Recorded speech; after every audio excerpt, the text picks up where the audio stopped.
being assembled together with them, commanded them that they should not depart from Jerusalem, but,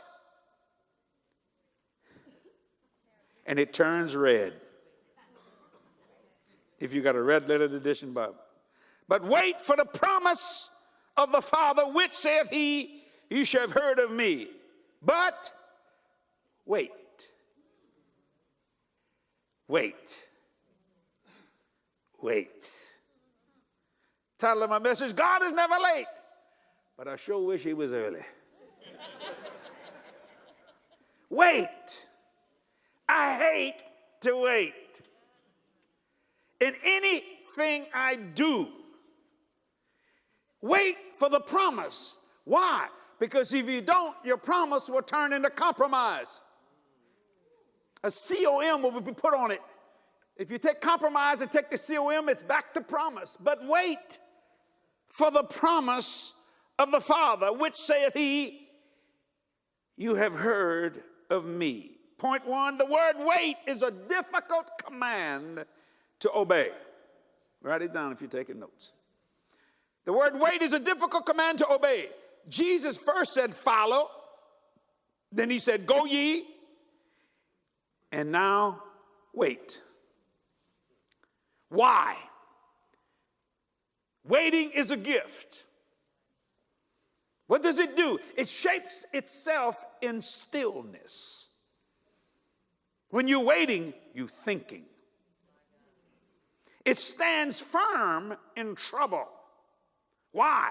Because of its character. And its spiritual power is solitude. Waiting is a gift. It shapes itself in stillness. It stands firm in trouble because of its character. It really shows you who you are. And its spiritual power is solitude.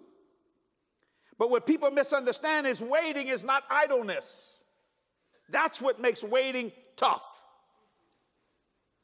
But it's earnest expectation of things to come. Waiting is not idleness, but earnest expectation of things to come. I hate to wait in restaurants. I hate to wait in traffic. So much that I bought an airplane so I could fly over traffic. And guess what happened? I ran into traffic. There was a voice that came over the speaker. Citation. 770 Juliet Delta. Wait. I'm trying to get home. I can see the runway. I can see New Orleans, but I also see Ken or Eli's hand go and touch them throttles. And they pull back those throttles to slow me down. No! We can't land, Brother Jesse, that fast. Give it the best shot. Let's see.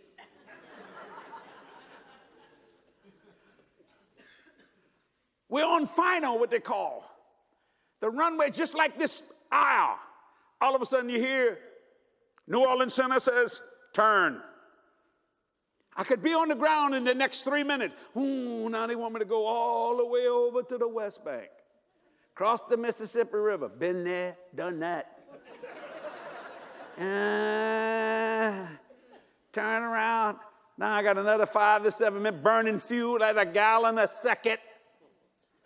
You heard me, a gallon a second. That's drinking, isn't it? This happened not too long ago. They get on final. All of a sudden, I think it was Eli in the right seat, and I think Ken was there. It might have been vice versa. They take the landing gear and pick it up. Missed approach? No. The air traffic controller said, wait. We got somebody else here. Now, 3 minutes turns into 18 minutes at a gallon a second.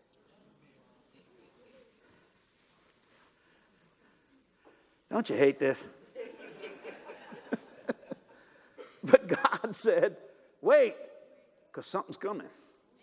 Something good. Wait for the promise. It's not idleness. It's earnest expectation of things to come. See, what does waiting do for you? It will produce common faith. a unity of spirit, and a belief system. It is actually the record of Jesus Christ's life. He waited 30 years to reveal himself. Think about that. Waiting will produce a common faith, a unity of spirit. I love that. A belief system. Think about that. When you're waiting, you're producing a belief system. You're telling everybody, I don't care how long it takes. I'm not moving. Having done all the stand therefore. Sometimes we can ask God for things we cannot receive. It's not that God is delaying us. He's saying you got to grow. Let me talk to the young people. I know you can't wait to be 18.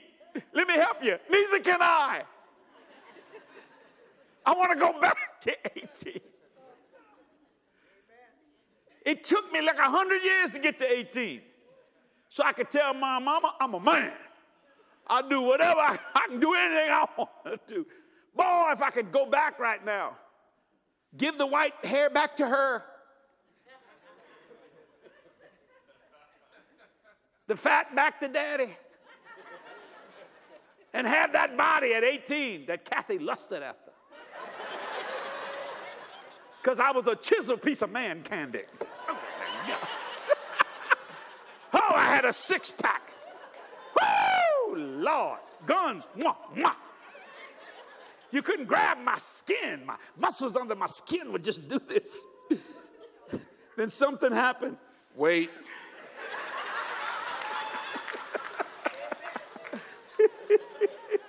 I got pictures to prove it. Ask my brother-in-law. Stand up, Ricky. Tell him it's true. It's true. I was built. I had a body. Even Ricky said, whoo, man, Jesse built. He ain't said that in 50 years. No. My God. Wait. And that's true. Yes, and that's true.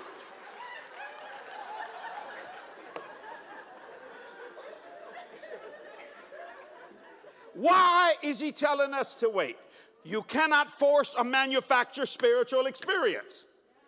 You force it, you're going to have trouble. You can't manufacture it. Only the Holy Spirit produces the atmosphere for you to move and work in. That's why he says, wait, I'm ready, Jesus. I'm ready, Jesus. Yeah, you're ready. But you got to know how to make ready, ready. Let me say it again. You cannot force or manufacture spiritual experience. Only the Holy Spirit produces the atmosphere for you to move and work in.